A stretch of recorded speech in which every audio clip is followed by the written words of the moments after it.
कमाल है यार, कमाल है। ईरान सलाम है तुम्हें, ईरान सलाम है तुम्हें यार। 25-30 मुल्कों की एजेंसियां, 25-30 मुल्कों की फ़ौज, 25-30 मुल्कों की पाबंदियां, हर चीज़ ईरान के ख़िलाफ़ है। हर कोई ईरान के ऊपर टूट कर पड़ गया है और वो जो ज़बानी ईरान के साथ हैं वो भी अंदर से उसकी जड़ें काटने में लगे हुए हैं। लेकिन क्या कमाल की हिकमत अमली है ईरान की, क्या कमाल की उनकी प्लानिंग है। उसके बावजूद उनको पता है कि अरब के किस मुल्क में अमेरिकन फ़ौजी किस होटल में हैं।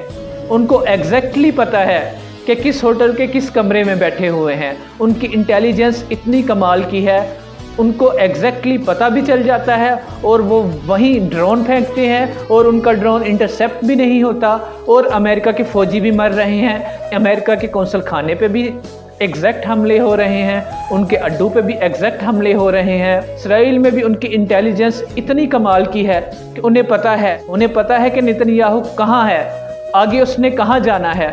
एग्जैक्ट उन्होंने वहाँ हमला किया, वहाँ अपने मिसाइल मारे जहाँ पे नेतन्याहू एग्जैक्टली था। कमाल है। ईरान सलाम है तुम्हें।